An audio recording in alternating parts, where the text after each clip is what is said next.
Hello friends, my name is Vishal Jain and आप सभी का विशाल क्लासेस में बहुत बहुत स्वागत है।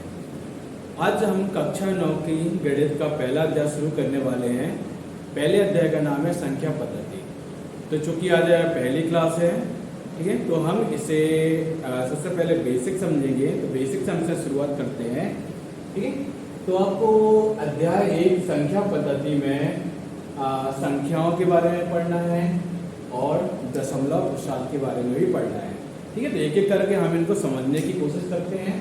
तो सबसे पहले नंबर समझते हैं पूर्ण संख्याएं। पूर्ण संख्या क्या होती है? पूर्ण संख्याओं को हम होल नंबर्स भी कहते हैं और इन्हें हम W से रिप्रेजेंट करते हैं, W से प्रदर्शित करते हैं। पूर्ण संख्याएं में सभी धनात्मक संख्याएं होती है जिसमें जीरो भी शामिल होता है, यानी 0, 1, 2, 3, 4 यहाँ से लेकर अनंत तक की सभी संख्याएं पूर्ण संख्याएं कहलाती है, लेकिन इसमें नेगेटिव नंबर्स शामिल नहीं होते। फिर आता है आपकी पूर्णांक संख्याएं। पूर्णांक संख्याओं को इंग्लिश में इंटीजर्स कहते हैं और उसे जेड अक्षर से प्रदर्शित करते हैं। पूर्णांक संख्याओं में ऋणात्मक संख्याएं, शून्य और धनात्मक संख्याएं, यानी कि सभी संख्याएं इसमें सम्मिलित होती हैं। ऋणात्मक संख्याएं आपकी -∞ तक, 0 और धनात्मक संख्याएं भी आपकी +∞ तक, यानी कि -∞ से लेके अनंत से लेके अनंत तक की सभी संख्याएं आपकी पूर्णांक संख्याएं कहलाती हैं। इसके बाद आता है परिमेय संख्याएं। परिमेय संख्याएं आप सभी ने छोटी क्लासों में पढ़ा हुआ है। परिमेय संख्या वे संख्या कहलाती हैं जिन्हें हम अंश बटे हर यानी कि P/Q के रूप में प्रदर्शित कर सकते हैं। इसमें आप कोई सी भी संख्याएं ले सकते हैं, जैसे कि 3/5, 4/7 या फिर सिर्फ 8। अकेला 8 भी एक परिमेय संख्या है, क्योंकि इसे हम इसके बटे में हम 1 लिख सकते हैं, ठीक है। तो अकेला 8 भी अगर लिखा जाए तो वो भी परिमेय संख्या मानी जाएगी, ठीक है। लेकिन परिमेय संख्याओं में एक नियम अवश्य रहता है कि इसमें जो हर का मान होता है यानी जो Q होता है वो कभी भी 0 नहीं होना चाहिए। इसके बाद आती है अपरिमेय संख्याएं। अपरिमेय संख्याओं को हम इर्रेशनल नंबर्स कहते हैं, ठीक है। ये वे संख्याएं होती हैं जिन्हें हम P/Q के रूप में नहीं लिख सकते हैं। इसके अंतर्गत अंडर रूट में आने वाली सभी संख्याएं अपरिमेय संख्याओं की कैटेगरी में आती है, जैसे √3, √2, √15, ठीक है, जो वर्गमूल के अंदर जो लिखी हुई संख्या होती है, या फिर पाई का मान, या फिर कुछ इस प्रकार की संख्याएं जैसे 0.10, 110, 110, ये संख्याएं जो लगातार बढ़ती जा रही है, अनंत तक जा रही है, ठीक है, इनका कहीं कोई अंत नहीं है। तो ये सारी संख्याएं हमारी अपरिमेय संख्याएं कहलाती है। लेकिन दोस्तों, यदि आपको कुछ इस प्रकार की संख्या मिल जाए जैसे √4, तो ये आपकी अपरिमेय संख्या नहीं कहलाएगी। क्यों? क्योंकि जब इसे √4 को हल करते हो तो √4 को लिख सकते हो 2 × 2, जिसमें आपका 2 का जोड़ा बन गया और ये आपका संख्या 2 बाहर निकल आएगी। और चूंकि संख्या 2 बाहर निकल रही है, ठीक है, तो ये आपकी एक परिमेय संख्या बन जाती है, ठीक है। तो आप √4 को अपरिमेय संख्या नहीं लिख सकते हैं, ठीक। तो अपरिमेय संख्या वही होगी जिसका अंडर रूट सॉल्व नहीं हो रहा है, जिसके अंदर जोड़े नहीं बन रहे हैं किसी भी संख्या के। चलिए, तो ये हमारी कुछ संख्याएं हैं जिसे हमें अध्याय 1 में पढ़ना है। इसके अलावा हमें अध्याय 1 में दशमलव प्रसार के बारे में भी पढ़ना है। तो दशमलव प्रसार क्या होता है? जब भी हम किसी भी एक संख्या को दूसरी संख्या से भाग देते हैं, तो भाग देने के बाद आपने देखा होगा कि कई बार दशमलव लग जाता है, ठीक है। दशमलव लगने के बाद कुछ आगे संख्याएं भी आती हैं। तो दशमलव लगने के बाद जो आगे संख्याएं आती हैं, तो इस प्रकार, तो इसे हम कहते हैं दशमलव प्रसार। जैसे उदाहरण के तौर पे मैंने ले लिया 3 में मैं यदि 5 से भाग दे रहा हूँ, ठीक है, तो 5 से भी मैं 3 में भाग दूँ तो एक बार में भाग नहीं जाएगा। तो इस स्थिति में क्या लगाना पड़ेगा? दशमलव लगाना पड़ेगा। तो यहाँ पे हो जाएगा 30, और 5 से 30 में भाग दिया तो कितना आया 6। तो चूंकि दशमलव के बाद एक अंक आ रहा है, तो ये जो दशमलव वाला मुझे अंक मिला है, इस दशमलव वाले अंक को हम बोल देते हैं दशमलव प्रसार। अब दशमलव प्रसार होते हैं दो प्रकार के, एक तो होता है शांत और दूसरा होता है अशांत।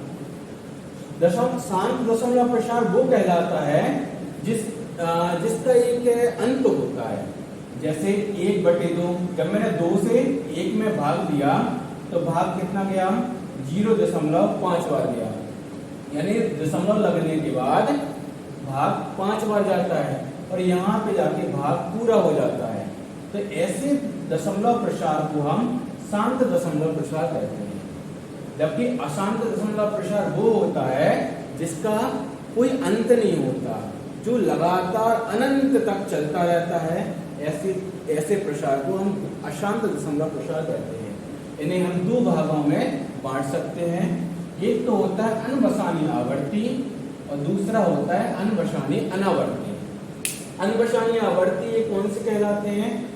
ये वो दशमलव प्रसार कहलाते हैं जिसमें अंक या अंक खंडों की पुनरावृत्ति होती है। पुनरावृत्ति यानी होता है कि वो संख्या बार बार आती है। जैसे जब मैं 1 में 3 से भाग देता हूँ, ठीक है, जब मैं संख्या 1 में जब संख्या 3 से भाग देते हैं तो इसका भागफल में लगातार 0.33333, ये 3 जो संख्या है वो लगातार आती रहती है और इसका कभी कोई भी अंत नहीं होता है। ठीक है, ये कभी भी खत्म नहीं हो पा रही, अनंत तक चलती रहेगी। तो ऐसे प्रसार को लिए हम अनबसानी आवर्ती कहते हैं, क्योंकि इसमें अंक जो है किसी एक अंक की बार बार पुनरावृत्ति हो रही है, यानी कि वो अंक बार बार आ रहा है। जैसे इसमें संख्या 3 बार बार आ रही है, तो इसलिए ये जो दशमलव प्रसार होगा 1/3 का, ये हमारा अनबसानी आवर्ती कहलाएगा। इसको हम एक और उदाहरण से समझते हैं।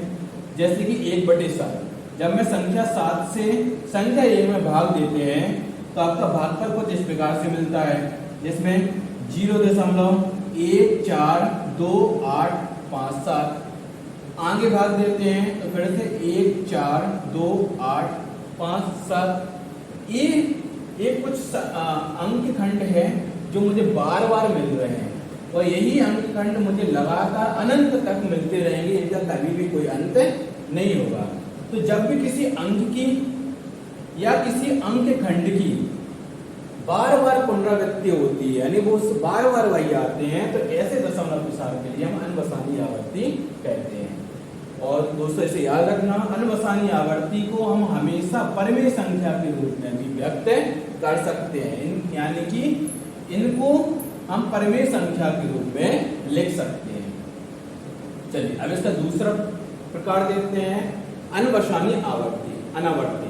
तो अनबसानी अनावर्ती वो दशमलव प्रसार होते हैं जिनमें अंकों या अंक खंडों की कोई भी पुनरावृत्ति नहीं होती, यानी कि इसमें आपको एक जैसे अंक या एक जैसे अंक खंड लगातार नहीं मिलते हैं, इसमें बार बार अंक या अंक खंड बदलते रहते हैं।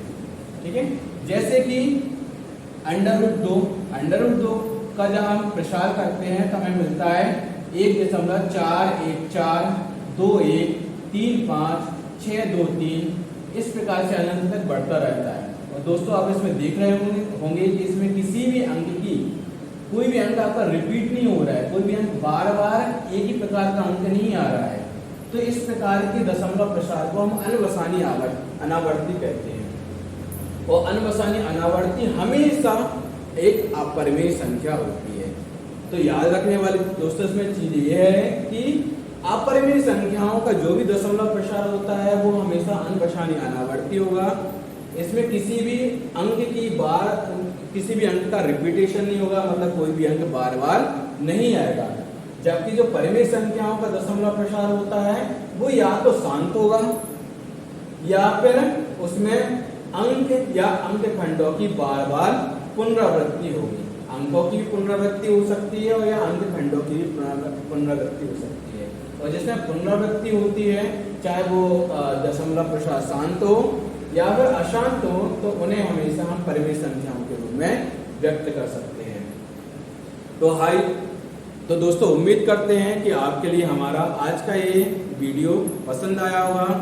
अब हमारे वीडियो के लिए लाइक, सब्सक्राइब और शेयर जरूर करें और ऐसे ही वीडियो आपके लिए आगे भी मिलते रहेंगे, तो कृपया कर हमारे चैनल से जुड़े रहें।